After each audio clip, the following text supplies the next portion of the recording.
Good morning students. நம்ம இப்போ வந்து தேர்ட் யூனிட்டில் டேட்டா சயின்ஸில் எப்படி கொஸ்டின் கேட்பாங்கன்ற ஐடியா கெட் பண்ணிக்கலாம்.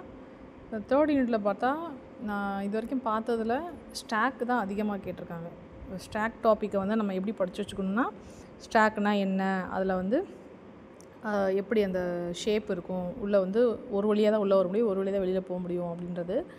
அப்புறம் வந்து அதில் அல்காரிதம்னு சொல்லுவோம்ல அந்த பாயிண்ட்டு.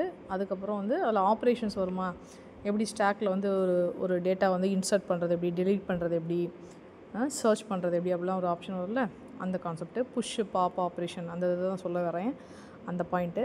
அப்புறம் கடைசியாக வந்து ஒரு அப்ளிகேஷன் போட்டு முடிக்கிற மாதிரி, கிட்டத்தட்ட தியரி மாதிரி இருக்கும் பார்க்குறதுக்கு.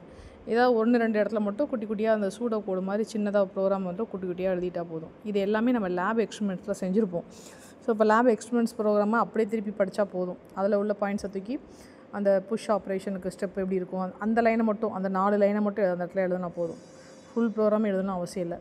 இல்லை சப்போஸ் ஸ்டாக் வந்து எக்ஸாமோட எக்ஸ்பிளைன் பண்ணணும் அப்படின்னு சொன்னாங்கன்னா நம்ம வந்து நம்ம லேப் ப்ரோக்ராமில் படிச்சிருப்போம்ல, அதை அப்படியே பண்ணால் போதும். ஸோ ஸ்டாக்கும் க்யூவும் கிட்டத்தட்ட பார்க்குறதுக்கு சேமாக தான் இருக்கும். ஸோ அதில் வந்து வார்த்தைகள் தான் மாறும். அப்போ ஸ்டாக்கும் க்யூவும் தியரி நல்லா படித்து வச்சுக்கலாம். நம்ம படித்து வச்சுட்டா கன்ஃபார்மாக வருது கொஸ்டின்னு.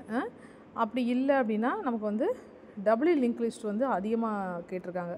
2-3 இடத்துல பார்த்தேன். அப்போ டபுள்யூ லிங்க் லிஸ்ட் கான்செப்டை வந்து ஸ்ட்ராங்காக படிச்சுக்கணும். சிங்கிள் லிங்க் லிஸ்ட் படித்தாலே போதும், டபுள்யூ லிங்க் லிஸ்ட் வந்து அண்டர்ஸ்டாண்ட் பண்ணிக்க முடியும். அதனால் சிங்கிள் லிங்க் லிஸ்ட் படிச்சுட்டு பண்ணிக்கலாம்.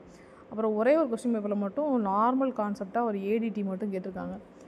ஸோ அப்போ வந்து ஃபஸ்ட்டு இனிஷியலாக நம்ம வந்து லிஸ்ட் ஏடிடின்னு ஒன்று படிச்சிருப்போம்ல, ஸ்டார்டிங்கில் ஒரு ஃபஸ்ட் எடுத்தோன்னே வந்துடும் அப்ஸ்ட்ராக்ட் டேட்டா டைப்ஸ்னால் என்ன அப்படின்னு. அந்த டாபிக் தான் இப்போ கேட்குறாங்க. அப்போ லிங்க் லிஸ்ட் கேட்கல, வெறும் நார்மல் ஏடிடினா என்ன அப்படின்னு எக்ஸ்பிளைன் பண்ண சொல்கிறாங்க. அப்போ நம்ம எல்லா டாப்பிக்குமே சேர்த்து கூட எழுதலாம். லிங்க் லிஸ்ட்டு, ஸ்டாக்கு, அரே அப்படின்னும் எழுதலாம். அப்படி இல்லை அப்படின்னா நம்ம வந்து லிஸ்ட்டு ஏடிடின்னு ஒன்று வெரி ஃபஸ்ட்டு அந்த ஜெராக்ஸ் காப்பியில் இருக்கும், அதை மட்டும் எதனாலும் ஓகே தான். அகெயின் வந்து இன்னொரு பாயிண்ட் நோட் பண்ணப்போ என்ன தெரிஞ்சுன்னா, அப்ளிகேஷன் ஆஃப் ஸ்டாக் வந்து கேட்குறாங்க. அது எப்படி கேட்குறாங்கன்னா, இன்ஃபிக்ஸ் டு போஸ்ட் ஃபிக்ஸ் கண்டுபிடிக்கிற மாதிரி, இன்ஃபிக்ஸ் கொடுத்துட்டு போஸ்ட் ஃபிக்ஸ் கண்டுபிடிக்கிற மாதிரி கொடுத்துருக்காங்க. அதுவும் அந்த வார்த்தையும் அப்ளிகேஷன் ஆஃப் ஸ்டாக்குன்ற வார்த்தையும் ஒன்று தான். அப்போ any one of the application கேட்டாங்கன்னா, ஜென்ரலாக கேட்டாங்கன்னா நம்ம இன்ஃபிக்ஸ் டு போஸ்ட் ஃபிக்ஸ் வந்து நம்மளே ஒரு எக்ஸாம்பிள் கொடுத்து அந்த அரித்மெட்டிக் எக்ஸ்பிரஷனை கொடுத்து நம்ம வந்து அந்த ஸ்டெப்பை செஞ்சு காமிச்சிக்கலாம். ஓகே தானே? ஆனால் எனக்கு தெரிஞ்சு இந்த கொஸ்டின் வந்து அதிகமாக கேட்குறாங்க. இது இன்ஃபிக்ஸ் பாயிண்ட்லேருந்து போஸ்ட் ஃபிக்ஸ் கண்டுபிடிக்கிற ஸ்டெப் வந்து அதிகமாக கேட்குறாங்க. ஸோ அதனால் இதை இம்பார்ட்டன்ஸ் கொடுத்துக்கிறது நல்லது. So infix to post fix step வந்து ப்ராக்டிஸ் பண்ணிட்டு வர்றது நல்லது எக்ஸாமுக்கு.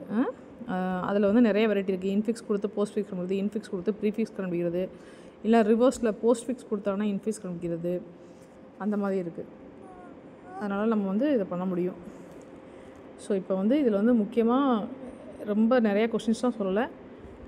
ஸ்டாக் சொல்லியிருக்கேன், ஸ்டாக்கோட அப்ளிகேஷன் சொல்லியிருக்கேன். அப்போ அல்டிமேட்டாக ஸ்டாக் ஃபுல்லாகவே படிக்கிறோன்னு அர்த்தம். அப்புறம் ஸ்டாக் படிச்சிட்டோம் அப்படின்னா நமக்கு வந்து க்யூ ஈஸியாக தான் இருக்கும். க்யூவை பார்த்தோம்னா அப்படியே கிட்டத்தட்ட ஸ்டாக் மாதிரியே தான் கான்செப்ட்ஸ் வரும். அப்புறம் லிங்க் லிஸ்ட் வந்து நமக்கு வந்து ஒரு நார்மலாக ஒரு சிங்கிள் லிங்க் லிஸ்ட் படித்தாலே போதும், அதை வச்சு டபுளை வந்து அண்டர்ஸ்டாண்ட் பண்ணிக்க முடியும். ஓகே. ஸோ இப்போ வந்து 3 டாபிக் சொல்கிறோம். மெயினாக யாருன்னா ஸ்டாக்கு.